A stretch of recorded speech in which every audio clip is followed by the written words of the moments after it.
Peço ao ser assinante para falar sobre mais um capítulo dessa novela Sucessão Municipal a partir da ótica do PSB e do PT, diga-se, do governador e da prefeita Luiziane Lins. O cenário posto a partir de agora, com este rompimento anunciado já desde a semana que passou, nos remete a alguns cenários. Vamos lá, os candidatos que estão postos. Inácio Arruda pelo PCdoB, Renato Roseno pelo PSOL, Heitor Ferrer pelo PDT, Marcos Calles pelo PSDB. Vê se me lembro mais aqui. Renato Roseno do PSOL, eu já falei. Bom, você tem aí um cenário. Quando você somar ao próprio candidato do PT com o candidato do PSB, que não sabemos ainda qual será o nome a ser colocado, nós temos aí pelo menos 7 candidaturas postas, portanto 7 visões diferentes sobre 2,5 milhões de problemas, se equivalermos os problemas de Fortaleza ao tamanho da sua população. O que esperar efetivamente dessas cabeças, desse cenário que está aí colocado, ante a escassez dos recursos, a imensidão de problemas e o jogo de interesse político que, afinal, é o que acaba prevalecendo?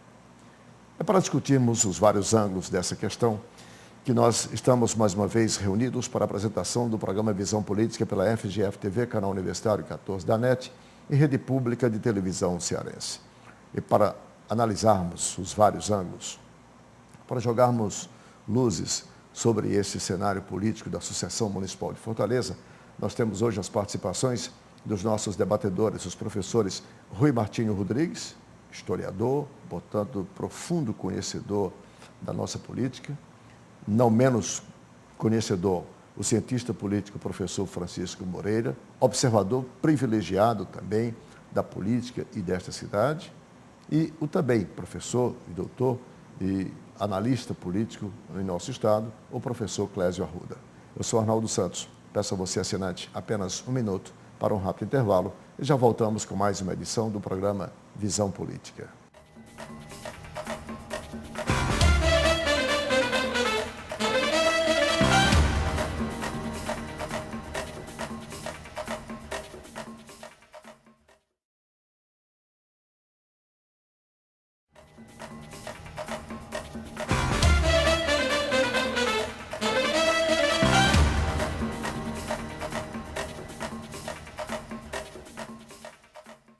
Estamos de volta com o primeiro bloco do programa Visão Política pela FGF-TV, canal Universitário 14 da NET, Rede Pública de Televisão Cearense. Para você, assinante que ligou agora, o programa tem hoje as participações dos professores Rui Martinho Rodrigues, Clésio Arruda e Francisco Moreira. E como disse na abertura do programa, peço licença a você para debatermos sobre mais um capítulo da novela Sucessão Municipal, Coligação PSB-PDT. Novela chatérrima, vamos tentar fazê-la menos chata, aqui colocando um pouco, de uma visão que não somente essa querela política que está aí, entre o PT e o PSB, de uma aliança que felizmente parece que agora se rompeu. E eu digo felizmente porque isso é bom para a cidade, é bom para o debate, é bom para a cultura política, é bom para conhecermos as visões de cada um dos candidatos. É para isso que existe segundo turno, é para que se enfrentem, para que as ideias sejam postas, e o cidadão possa ter a opção de fazer a sua escolha. Porque, no fundo, as coligações, sobretudo essas que a política, a tradição malsã da política brasileira tem nos legado, ela é restritiva. Se coligam para manter o poder e nos restringe, nos tira, portanto, as opções que poderíamos ter. Pelo menos assim que penso. O cenário, senhores debatedores, é o seguinte. Eu tenho aqui pelo menos 7 candidatos já. Heitor Ferrer, do PDT, Elmano, pelo PT, Marcos Calles, pelo PSDB, Renato Roseno, pelo PSOL, Moroni, pelo DEM, que é dito como candidato. O PSB deve lançar o presidente da Assembleia, Roberto Cláudio, ou o ex-secretário da Copa, Ferruz Feitosa. Tem ainda o vereador Salmito Filho, que também está anunciado, e o Inácio Arruda pelo PCdoB. Temos um cenário com 7 candidatos, pelo menos. 7 opções que, a despeito da preferência do cidadão, mas são pelo menos 7 visões que nós poderemos ter aqui sobre essa realidade tão complexa que é Fortaleza. E eu queria, então, colocar nessa perspectiva para vocês. Professor Rui. Bom, parece-me que viramos a página das especulações sobre coligações. Agora estamos falando em nomes. Eu fico esperando que comecemos a falar em programas, porque as coligações foram substituídas por nomes, mas esses ainda não foram substituídos por programas. Os nomes dos vários partidos, parece-me que são realmente os nomes mais representativos dos partidos. Quando você fala em Inácio, eu acho que o PCdoB não tem um nome mais representativo do ponto de vista da densidade eleitoral do que o do senador posto em questão, né? E o PT sai com um nome escolhido pela direção política local e que certamente é um nome que também representa bem o partido e tem uma folha de serviço prestado dentro da organização. Acho que todas as agremiações estão escolhendo nomes que é uma questão da economia interna da agremiação, mas acho que estão sendo bem escolhidos para as agremiações. Não estou dizendo que seriam bem escolhidos para administrar Fortaleza, isso quem vai dizer é o eleitor. Pena que, precedendo a essa escolha de nomes, não tenha uma definição de programa. Acho que o eleitor deve estar sentindo falta disso. Fica, portanto, o pragmatismo em lugar, né, do programático, que é o que deveria estar aí. Professor Clésio, qual é a sua visão? A não formação dessa ampla aliança que envolveria de saída o PSB, o PT, o PMDB, o PSD, enfim, todos os demais da base, só para citar esses, isso é bom para a cidade, enriquece o debate, isso é bom, eu estou perguntando, isso é bom para a cidade? Isso que eu quero saber. É bom para a cidade, né? Em primeiro lugar, eu queria manifestar que eu acho que, por uma discussão anterior que nós já tivemos, né, inclusive esse grupo, a satisfação com a não manutenção de uma aliança que se colocava numa disputa meramente pelo poder, né? Já tínhamos tocado aqui na questão antes que isso, inclusive, era uma negação da política, né? Que a política é o debate, a política é a crítica, é o contraponto, né? É um olhar diferente. É assim que a gente faz política. E aí eu queria chamar a atenção para algo que vem junto com essa complexificação da política e da política municipal. Se a gente retomar 30 anos, num breve relato, a gente vem se afastando de uma política mais simples na medida em que a gente rompe com o modelo militar da negação da política, onde a gente tinha uma política claramente marcada entre quem está dentro e quem está fora, que se colocava muito mais como direita e esquerda. A gente vem se afastando em 30 anos a gente consolida uma democracia e, simultaneamente, nós vamos também complexificando as cidades que se urbanizaram.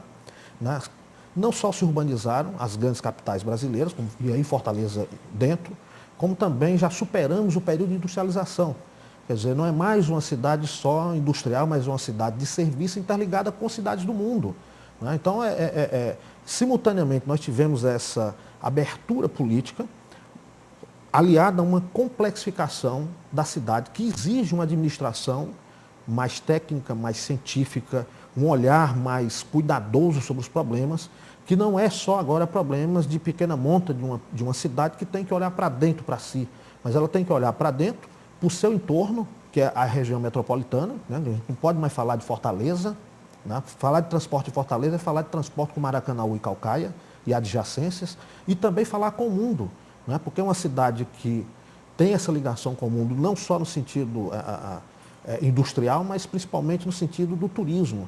Então, nós temos que olhar para Fortaleza com todo esse nível e grau de complexidade que demanda uma discussão bem mais apurada, bem mais, né, investigativa e de proposições de soluções criativas, né, proposições de soluções para problemas que são novos e que problemas que a gente ainda não tem histórico de enfrentamento. Daí essa agora uma possibilidade de um debate mais amplo, né, de olhares diferentes, ele nos traz uma expectativa muito mais positiva, até porque no debate o ganhador ele vai ter que trazer também para o seu programa né, outras informações nas composições e alianças, né, outras posições. Ô, professor Moreira, até que ponto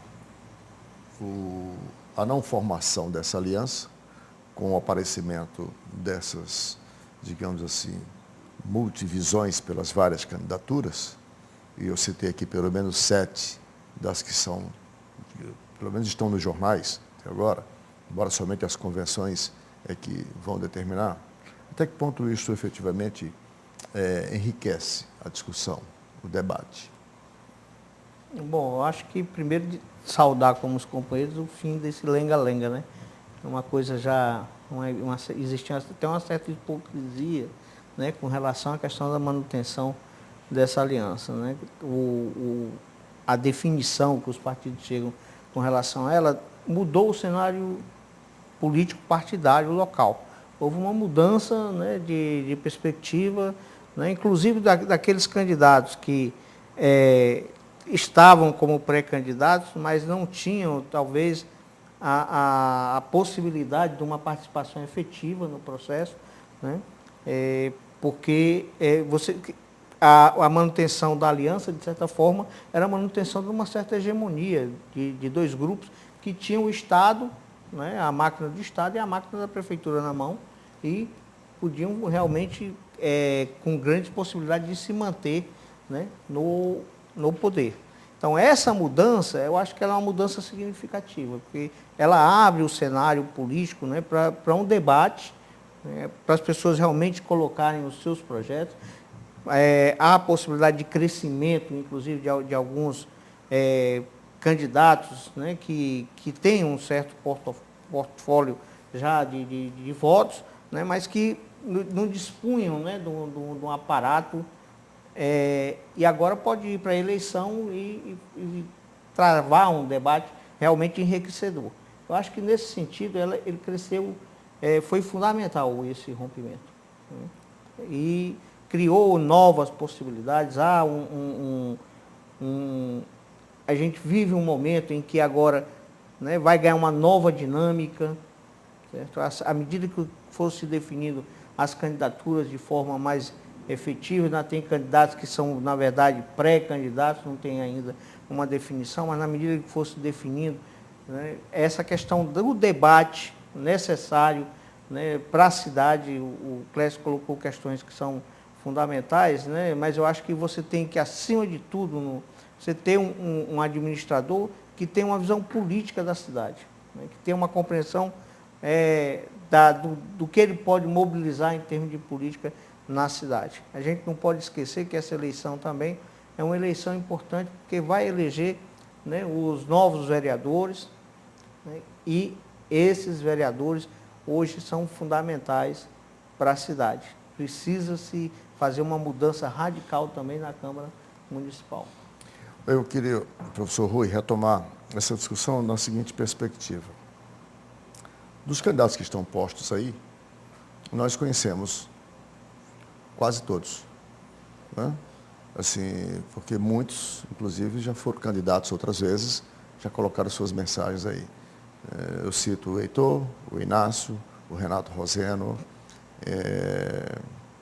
o Marcos Salles foi a governador, mas já conhece as ideias dele, portanto pode incluir. São os nomes mais representativos de cada partido, né? O Moroni já foi 3 vezes candidato, pode vir agora para a 4ª candidatura, quer dizer, a rigor, o único desconhecido, o único novato, não necessariamente isso significa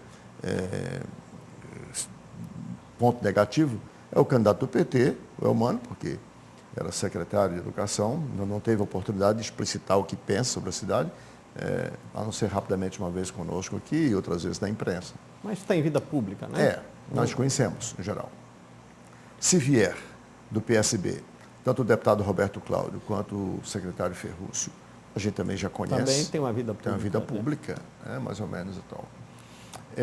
Desses que estão colocados aqui, evidentemente, sem fazer aqui apologia em torno de ninguém, eles têm o perfil que os problemas da cidade de Fortaleza estão a exigir para você? Eu faço a vida essa pública colocação exige... porque não necessariamente podem representar ou não, né? A vida pública exige muitas atribuições que dificilmente qualquer pessoa pode corresponder a todas as exigências. Então a gente se contenta quando o homem público atende a algumas das expectativas que se espera na vida pública, né? Eu lembro de uma conversa que nós tivemos com a professora da Universidade Nova de Lisboa, a Maria Helena Carvalho dos Santos, sobre o grande líder do partido dela, o Partido Socialista Português, o Mário Soares. E ela dizia que o Mário Soares não tinha uma visão, não tinha um domínio dos problemas portugueses. E dizia que ele não era uma pessoa com um determinado carisma, não era um homem de empolgar as massas. E saiu subtraindo uma porção de atributos do Mário Soares. Mas dizia, o Mário Soares se tornou uma legenda em Portugal. Tinha só a atribuição de ser uma legenda. Então é preciso ter algum atributo, né? Então tivemos alguns homens na vida pública do Brasil, por exemplo, o Juscelino não era um executivo, mas era um articulador e era um homem que sabia negociar e superar os impasses. E conseguiu obter maioria no Congresso para tudo que queria. E imprimiu uma marca que é lembrada até hoje. E não era, e ele conseguiu todo o que quis no Congresso e não precisou usar de expedientes escusos para cooptar ninguém, né? Agora, por outro lado, o Getúlio era um homem do sorriso, mas também era um homem de muito trabalho como executivo. Ao contrário do Juscelino, que era apenas um boêmio e um articulador político, o Juscelino era um executivo. Era comum, o Juscelino não, o Getúlio. Era comum se dizer que quem passava na frente do Palácio do Catete, até de madrugada havia a luz acesa no gabinete dele. Ele despachando, estudando, analisando o projeto, né? Então, alguns desses nomes citados aí, evidentemente, não têm muitos dos atributos que se pode esperar de um executivo, mas todos eles têm algum atributo. Eu penso que todos eles têm alguma habilidade política. Eu não sei se algum deles realmente é um executivo, né? Eu não tenho conhecimento pessoal. Tem que necessariamente ser executivo? Essa é Não, uma questão. não tem. É isso que eu estou dizendo. Tem que ter algum atributo, né? Agora, certamente que o desempenho do chefe de governo como executivo é um atributo importante, né? Ele pode até compensar com outra habilidade. O Lula não é executivo coisa nenhuma e não lia nenhum processo, nem examinava nada, né? Mas teve uma habilidade política muito grande e desatou muitos nós. A habilidade pode não ser determinante, a habilidade, quer dizer, executiva, administrativa, pode não ser determinante, mas certamente tem um peso muito grande. E faz Fortaleza, por exemplo, hoje é vítima da ausência desse atributo à atual gestora, que é uma extraordinária política, mas se provou que administrativamente não passou. Aí eu acho que aí dá outro debate. Não vai gostar, não obviamente. Não é a questão... Né? Não vai gostar, a falta mas de aptidão. essa é a crítica que se lhe faz, ou não é essa? Né? A rejeição falta de aptidão, que as como pesquisas mostram exige uma habilidade muito grande em relação a outros aspectos e exige também a presença de alguém na equipe que substitua essa função. Pronto, aí... Né? E parece-me que no caso de Fortaleza faltou isso. O que não faltou com Lula, parece-me que a atual presidente era a executiva do governo dele. Eu vou fazer o nosso primeiro intervalo, né, porque a produção já me informa que o nosso tempo já se esgotou. Mas eu quero voltar a esse tema no próximo bloco, que é para que nós analisemos outro aspecto dessa visão, que é o espaço que sobrará na televisão, que é o palanque eletrônico, para que nós, cidadãos, conheçamos as ideias dessas pessoas que estão aí se propondo a nos governar. Mas isso nós vamos fazer após o nosso intervalo. Um instante só e a gente volta.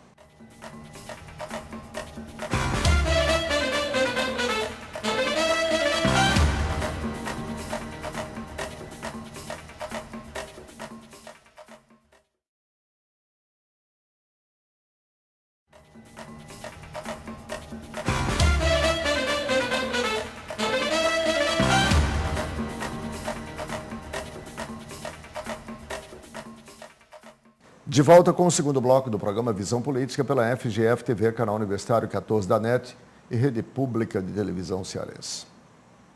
Para o assinante que ligou agora, nós estamos discutindo a sucessão municipal a partir do cenário que está posto com esses 7 nomes iniciais. E, por favor, se algum nome está colocado e eu não mencionei, não foi de propósito, porque não está na imprensa, né? Nós gravamos na semana que passou e hoje quem está assistindo já poderemos ter mais 1 ou 2 outros candidatos, até porque os partidos pequenos Estão se articulando. né, estão se articulando mas não tem ainda um nome para ainda definido. a apresentação. Mas inicia-se agora uma nova articulação. Na perspectiva das coligações, que eu queria começar com você, Clésio, que é unir forças, notadamente entre os partidos pequenos, para somar 30, 40 segundos de televisão de um, com mais 28 segundos do outro, porque em um país em que o palanque não está mais nas ruas com as massas, né? E as restrições hoje, inclusive, da própria legislação eleitoral, não permite que os partidos apresentem atrativos para que as pessoas se reúnam para ouvi-los, só resta a televisão. E o tempo ele é muito pequeno para ratear entre tantos candidatos. E poderá ser que algumas boas ideias ou alguns detentores de boas ideias não tenham tempo de se colocar, né? Por exemplo, porque a gente sabe que a divisão do tempo de TV para os partidos, ela não é tão democrática como poderia ser. O né? critério, apesar de ser um critério objetivo, ele não, mas ele não realiza massacra, isso, esse critério massacra os pequenos partidos. Professor Clésio, isso é um prejuízo? É um prejuízo, né?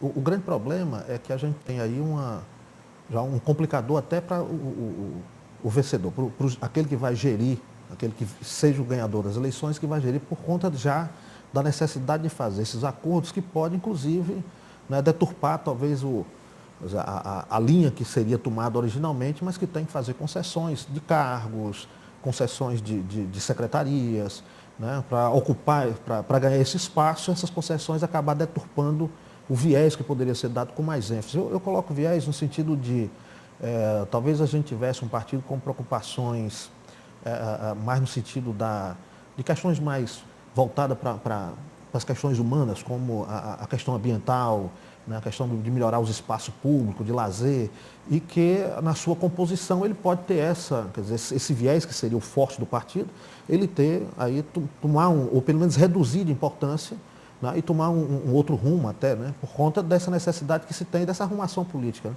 Esse eu acho que seria talvez o grande prejuízo, que seria de certa forma, né, trazer descaracterização para fazer um projeto político que poderia ser até mais interessante e que o partido poderia abrir mão por conta dessas composições. Se, quer dizer, a habilidade das negociações for de fortalecer, ótimo, né? Até porque, diante dessa complexidade toda, né, se a gente conseguir, que aí eu volto um pouco o tema que o Rui estava discutindo, quer dizer, que bom gestor seria esse, né? Quer dizer, apesar de ser um gestor com a necessidade de ter interlocução técnica, de saber falar e saber ouvir, para poder tomar suas decisões, que seriam as decisões mais necessárias e desejadas pela população, mas que também seja alguém capaz de acomodar os desejos e as situações sem comprometer, quer dizer, um projeto político, né, marco. Quando eu digo executivo, eu nem me refiro tanto à capacidade de interlocução técnica, mas muito mais à motivação, de estar querendo saber, conhecer, ler, indagar um aspecto técnico que ele não entenda, indagar dos auxiliares. Isso é importante. O controle sobre as ações. Né? Bom, Moreira, deixa eu colocar. O Clésio levanta aí uma questão que eu faço uma observação para você, que para mim ela não é excludente. Há um princípio de que quem ajuda a eleger, ajuda a governar. Se eu sou chamado para me coligar, nesse instante, para somar tempo de televisão, para somar minha capilaridade em maior ou menor grau de arregimentação de pessoas e, portanto, de eleitores, é normal que na hora de compor o governo eu seja chamado para participar dessa administração. Quando eu digo que não sei se é excludente, é que o fato de proporcionar essa possibilidade da distorção que o Clésio aludiu, não necessariamente isso acontece desde que você ponha para lá uma pessoa para executar um programa. e não para executar uma política de partido. É isso que eu queria colocar para você. Essa é uma questão, acho que, crucial nesse processo, né? Porque a grande questão começa pelos partidos. Nós não temos partidos. Né? Nós temos boa parte dessas agremiações, elas são intermediárias de negociatas, vamos dizer assim. Né? Quer dizer, quem é que você pode chamar de partido político no Brasil hoje? Moreira, mas É esse declínio da instituição partidária parece ser universal, né? Uhum. Em todo o país do mundo está vendo isso. Poderíamos até não ter partidos tão bem constituídos, mas termos eleições programáticas. Pronto, Mesmo mas não a tendo questão... partido, os grupos políticos podiam se articular em torno de um programa. Sim, mas E eles não por estão exemplo, se se o articulando Partido assim. Verde, como ele colocou aqui, né, tem um programa, voltado para a cidade, para a questão de construção de áreas verdes, para a defesa do meio ambiente. O partido ou o grupo partidário, ele teria uma demanda, né, dizer, eu vou, né, abrir mão do meu tempo em televisão para negociar nesse, que a nova administração cuide desses aspectos.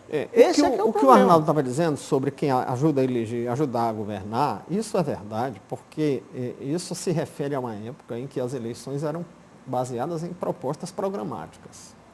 Aí o Juscelino se candidatou com um plano de metas. Então, quem apoiava aquele plano de metas ia ajudar a eleger e, consequentemente, ajudar a governar. Mas quem apoia uma pessoa e não um plano de metas, não está comprometido a ajudar a governar. Eu acho que, na verdade, isso nunca existiu, na verdade. As construções, eu acho que antigamente as eleições eram muito mais ainda em torno de personalistas do que mas do que havia atuais. programas, né? Pelo menos na década de 50 surgiram alguns programas. O Juscelino com que plano de inaugura, metas, ele que inaugura essa e ideia. o Virgílio copiou isso aqui também. Perfeitamente. Né? Mas mesmo assim, quer dizer, a eleição do Virgílio, a eleição do Vigílio é uma negociata. A União do Ceará... Eu diria um acordo. Negociata é pejorativo. Foi um acordo, um acordo amplo. Pode ser o nome que você der. Não, mas quer dizer, você sugere... em torno de quê? Em torno de um projeto eleitoral. Inclusive, a construção do plano veio depois. Mas o plano não vem com a eleição. Não era só isso, não. Eles tinham também um programa de pacificação do interior, que estava havendo muita morte. Eles tinham também um programa de estabelecer um governo um pouco mais técnico e menos patrimonialista.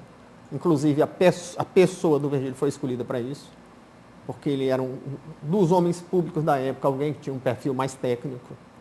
Então, tinha também alguma consideração programática. É uma leitura interessante sobre a União pelo Ceará. Que para mim, eu não consigo ver essa perspectiva. Dentro desse argumento, a gente pega assim, se você pegar o PSB, as personalidades, não dá para retirar dentro da nossa política, são personalidades que estão muito focadas no industrialismo. Quer dizer, que eu não PSB atual. PSB atual. Que eu não descolo, inclusive, do taxismo. O paulistismo, né? Como chamou o Mangabeira Unger, né? É interessante. O neologismo do Mangabeira Unger. O próprio trabalho do governo, ele segue uma linha muito próximo do cambebismo. Quer dizer, as grandes obras. Estão aí, aqui para Fortaleza mesmo. A gente tem aí o grande centro, né, de que nós vamos ter de eventos, é algo na mesma linha. O aquário, quer dizer, esse perfil ele tem. Eu estou colocando aqui porque você está me levantando aqui, que eu concordo que os partidos são frágeis, mas dá para se identificar e o eleitor tem essa sensibilidade de que esse partido representa isso. Né? Se você olhar, por exemplo, para o PT, que está aí hoje no poder, ele tem, quer dizer, não tem esse foco. Ele não tem esse foco. Quer dizer, onde é que ele se saiu bem? Ele saiu na periferia com a política de habitação. Essa aí é um sucesso, né? Que a classe média não vê, não enxerga, mas que é um grande sucesso. Das escolas, das creches. Tem esse espaço aí. Esse espaço. Quer dizer, se a gente não tem a linha programática, o grande plano, mas a gente tem esse perfil, né, que eu acho que o eleitor percebe. Em resumo, vocês estão dizendo que a cidade carece, que a cidade carece. Não está posto. O que vocês estão dizendo é que a cidade não tem um plano, por exemplo, para que seja executado. E certamente não tem e não terá para essas eleições. Não esperemos que vamos escolher alguém a partir desse plano, porque o plano que vai surgir em 3 meses são linhas gerais, superficiais, feitos em gabinetes e não resultante de uma discussão com a sociedade, que, em última análise, é quem precisa ter isso aqui. Porque hoje se gastou todo o tempo, nós estamos aí há pouco mais de 10 dias para as convenções, que a data limite é dia 30 de junho, onde todo mundo terá que apresentar seus candidatos, e em nenhum momento se leu nos jornais uma linha, ou se ouviu e viu pela televisão uma palavra sobre quaisquer, repito, dos 2,5 milhões de problemas que essa cidade tem para serem resolvidos. Fazendo aqui uma analogia com o tamanho da nossa população, é o tamanho dos nossos problemas. É que eu faço aqui. Então não vamos esperar, vamos de novo então em cima, sai da cabeça do futuro eleito. O que é que ele imagina que vai fazer? Se não houver provocação, não sai nada. Eu arrisco uma análise sobre a ausência de programas, a uma influência de um tipo de marketing, um tipo de manipulação do eleitor. Porque todo programa é proposta clara e objetiva e que divide. Consegue captar alguns adeptos e provoca uma rejeição em outras parcelas da população. E os nossos políticos não querem dizer nada que desagrade a ninguém. Então, eles não dizem que se vão optar por um tipo de programa ou outro. Eles apenas se apresentam e dizem coisas mais ou menos vagas, como, de alguma maneira, defender as áreas prioritárias para os serviços públicos, saúde, educação, e até coisas que não são da esfera, às vezes, do que está em disputa. Se fala em segurança pública, embora isso não seja da esfera municipal. O que o Rui coloca é uma questão interessante, porque recurso público não é infinito, né? Quer dizer, muito pelo contrário. Pelo contrário. Quer dizer, quando você define, eu vou trabalhar a saúde, se você detalhar, vai faltar recurso para outros setores. Né? É caro. E uma declaração genérica, assim, que vai trabalhar pela saúde, não está dizendo absolutamente nada. Nada, né? Nem se comprometendo. Nem se compromete. Se detalhar, se compromete, né? Se fizer o detalhe de vou fazer hospitais regionais de médio porte na periferia de Fortaleza, constando isso e aquilo outro, você já tem que orçar. E aí esse orçamento ele vai comprometer a tua capacidade de outros trabalhos em outros setores da Há sociedade. poucos dias eu discuti isso com alguém, a pessoa dizia que se devia à mediocridade dos homens públicos da atual geração. Mas eu penso que não, porque mesmo que os homens públicos não tenham domínio dos problemas para fazer esse detalhamento que você está se referindo, eu acho que todos eles teriam assessores para isso. Eu acho que todos os partidos teriam pessoas qualificadas ou poderiam comprar serviços de pessoas qualificadas para apresentar programa detalhado. Eu acho que não há conveniência eleitoral. Pode ser até uma novidade, viu? Porque essa sua leitura eu acho que é uma coisa interessante da gente verificar. Se você colocar a mensagem que deve ser colocada é mais importante do que você ter linhas gerais para apresentar, de um programa para apresentar à população. Que é uma forma de enganar a população. Até porque as linhas gerais... Você está ilubriando, na verdade, as pessoas. Porque você diz, eu vou fazer isso de uma forma genérica, sem realmente ter um plano para aquilo. As linhas gerais não diferenciam ninguém. Nós aqui, como observadores, durante toda essa discussão, não pretendo fazer, não vou fazer nenhum debate, nenhuma discussão com candidatos, que é a coisa mais infrutífera que tem em função das regras. Então, nós vamos aqui, com toda a liberdade que temos, vamos nos debruçar e vamos analisar as propostas. E todo dia que alguém anunciar na televisão à noite, no horário eleitoral gratuito, eu vou anotar o que ele está anunciando e na semana seguinte eu vou vir aqui perguntar para ele, dependendo, quanto custa, quem vai pagar e de onde vem o dinheiro. Se ele não me responder essas 3 coisas, aí eu vou dizer aqui, com todas as letras, desconfie dessa proposta. Na campanha passada, o deputado Moroni, o então candidato Moroni, prometeu, não sei se você lembra, medicamento de graça, um programa que ele chamou de Saúde em Casa. Né? Que o Saúde em Casa, o médico ia à casa do cidadão e ia dar os remédios para o cidadão. E ele veio aqui e eu perguntei para ele se ele sabia, por exemplo, quais são os critérios adotados para essa política. E ele não tinha critério. Eu digo, olha, o senhor para transformar algo numa política pública, uma ideia, o senhor tem que partir de alguns critérios. Vamos fazer o seguinte, vamos pegar aqui somente a população acima de 70 anos, que é a população passível, por exemplo, de receber medicação, já está aposentada, tem remédio de uso contínuo. O senhor sabe qual é essa população? Ele não respondeu. Eu digo, e onde ela mora? Óbvio que não ia responder. Quantos médicos o senhor precisará para atender só essa população? Ou seja, era uma promessa vã, né, sem nenhum fundamento. Então, e ficou ruim para ele aqui. Eu vou fazer essa mesma coisa. Já estou avisando, não prometam besteiras e coisas inconsequentes, porque nós, pelo menos nós aqui, vamos Isso aí cobrar. é apenas uma ideia de copiar um programa que existe em muitos lugares. Em janeiro mesmo eu vi isso, em janeiro desse ano, em Aracaju. Em Aracaju tem isso, o médico vai à casa das pessoas e faz lá uma consulta. O programa Saúde da Família faz isso, já tem isso.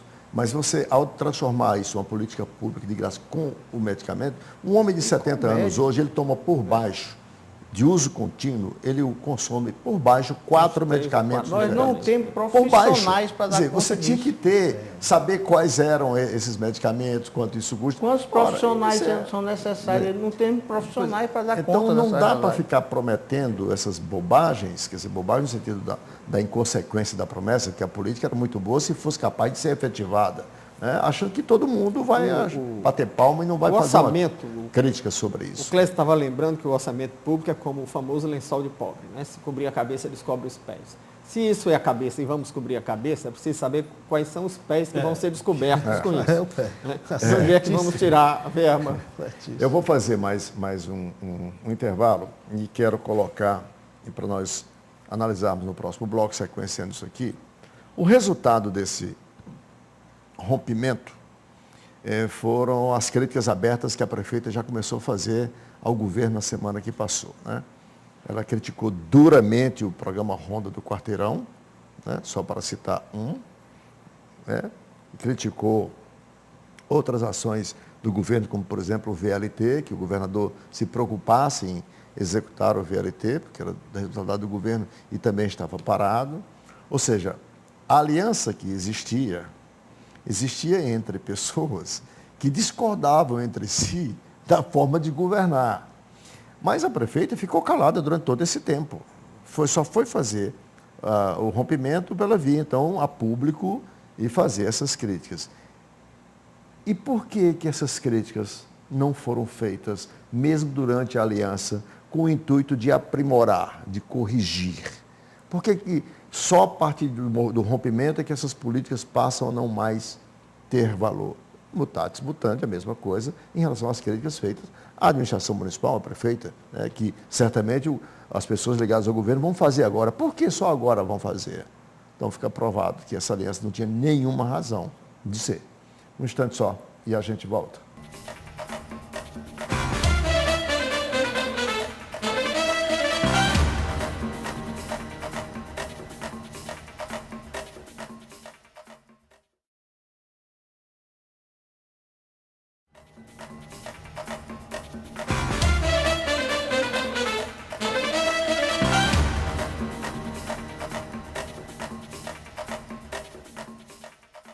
Estamos de volta com o terceiro e último bloco do programa Visão Política pela FGF-TV, canal universitário 14 da NET e Rede Pública de Televisão Cearense.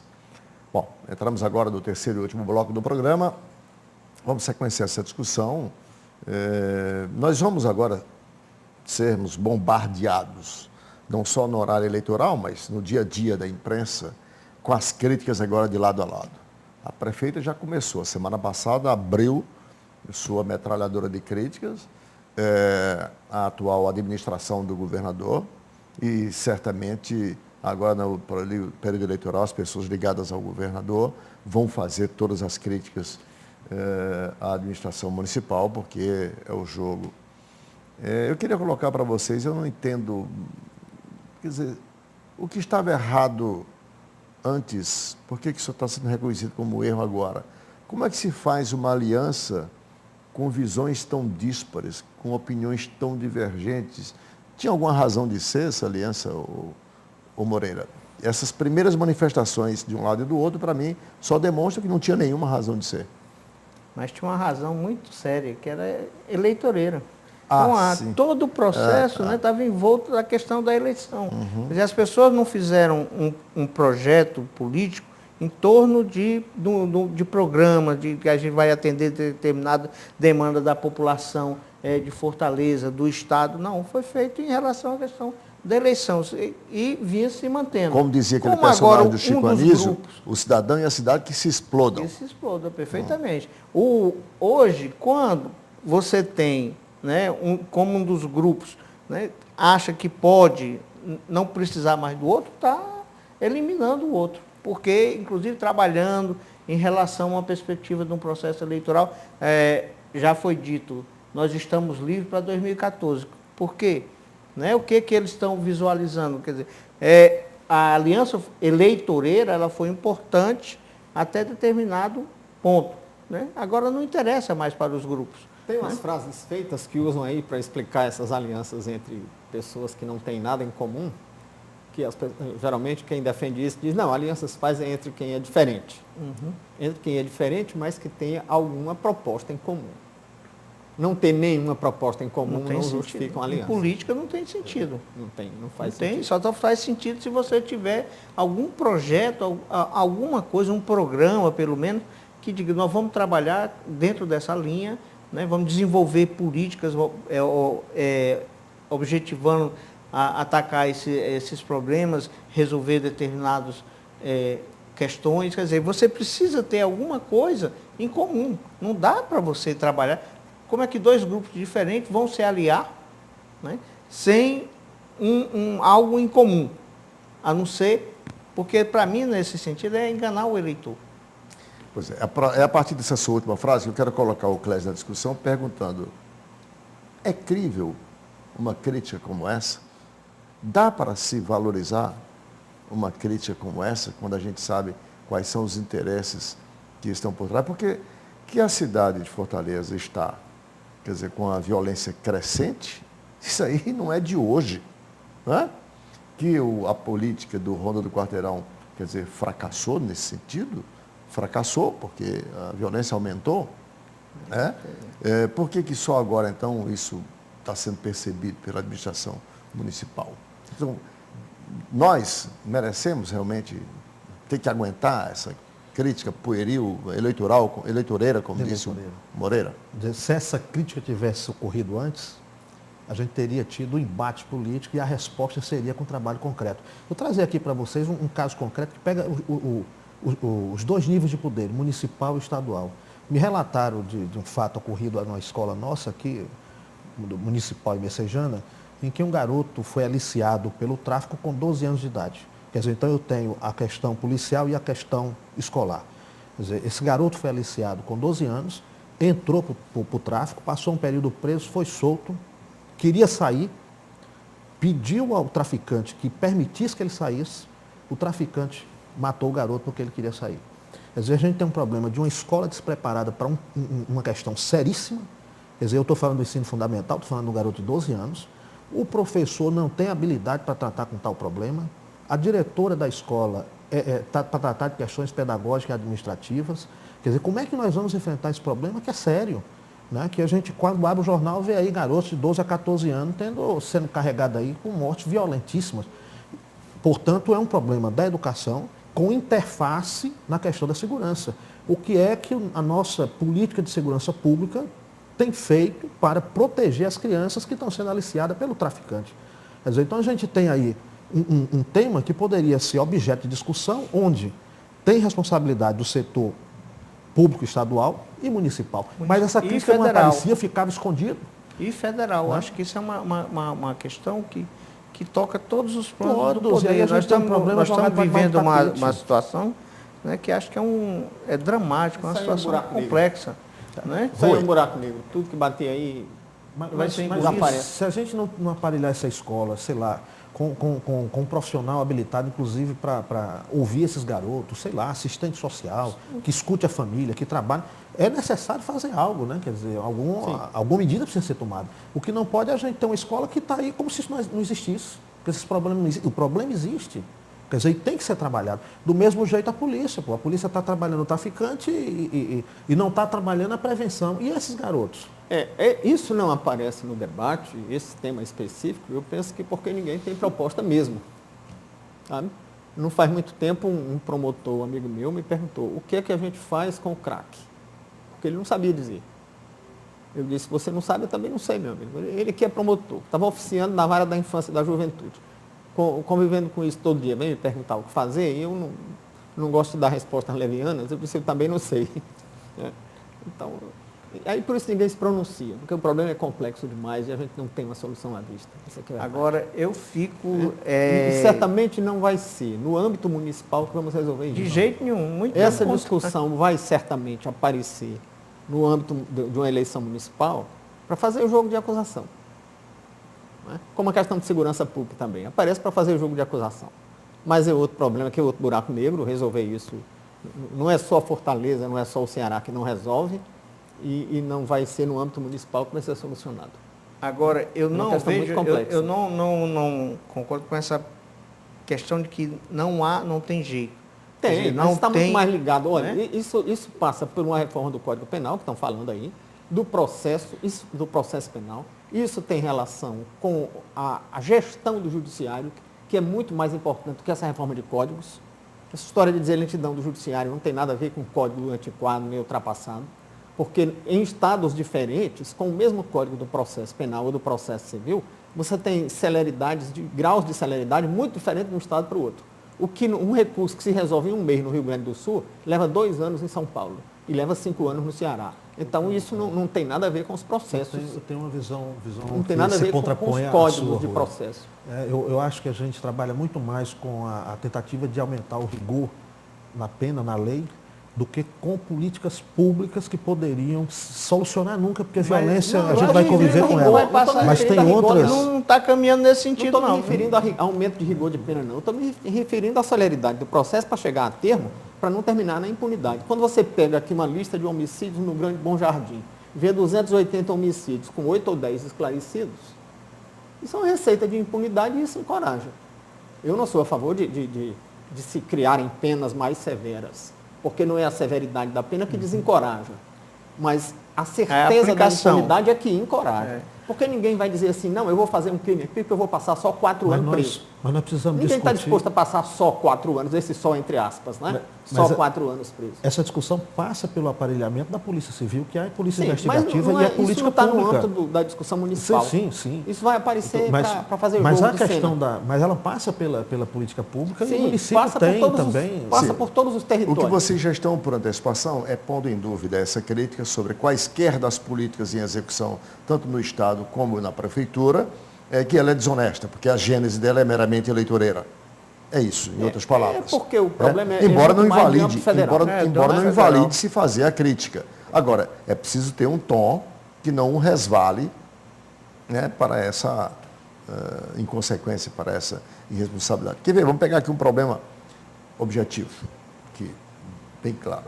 Quando eu, particularmente, me pego pensando sobre o que está muito em moda, e acho que tem cada vez mais entrar no vocabulário, na rotina do cidadão no mundo, que é a questão da sustentabilidade, da preservação do meio ambiente, tudo, e a Rio+20 está aí acontecendo na semana que passou, eu penso na Terra.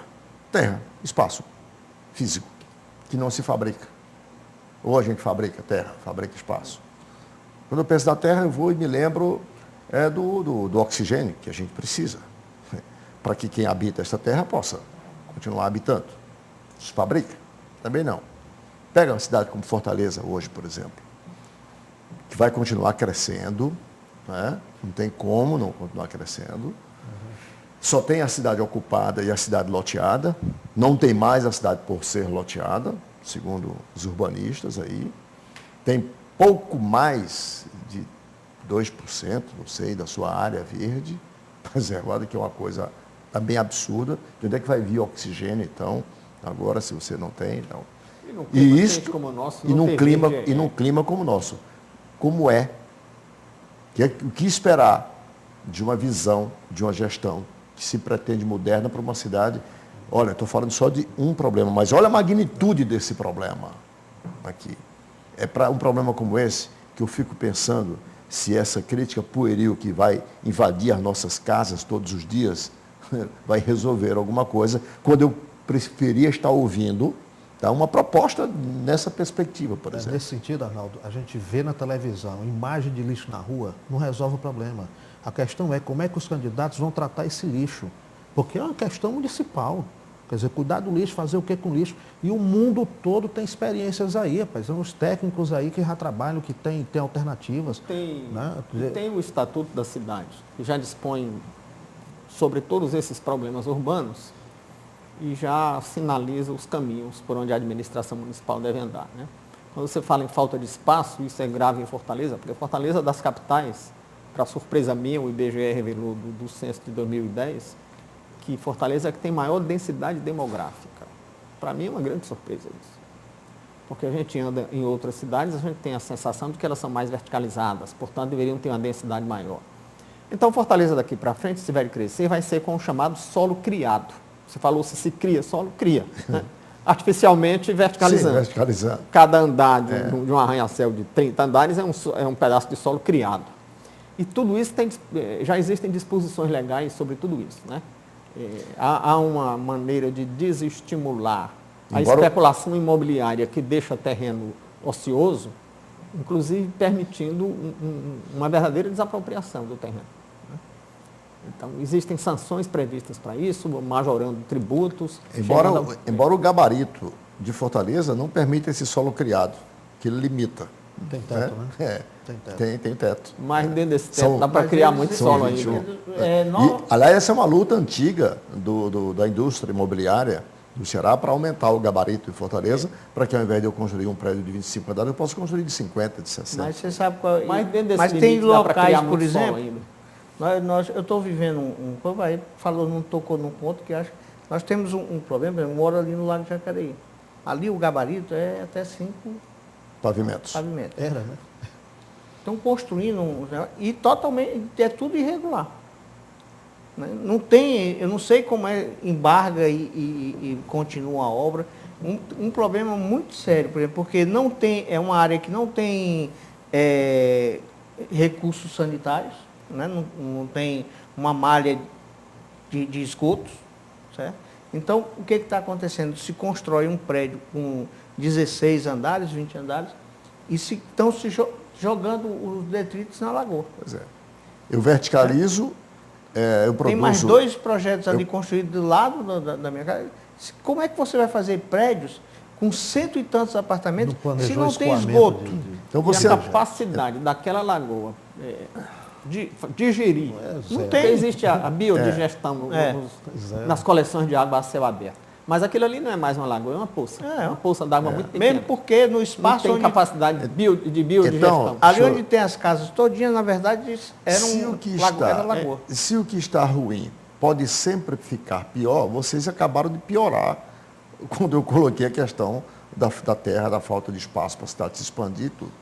Porque vocês estão antecedendo um problema, quer dizer, que deveria ser resolvido, está resolvido já há 20 anos, que é a questão da legislação ambiental da cidade, urbana da cidade.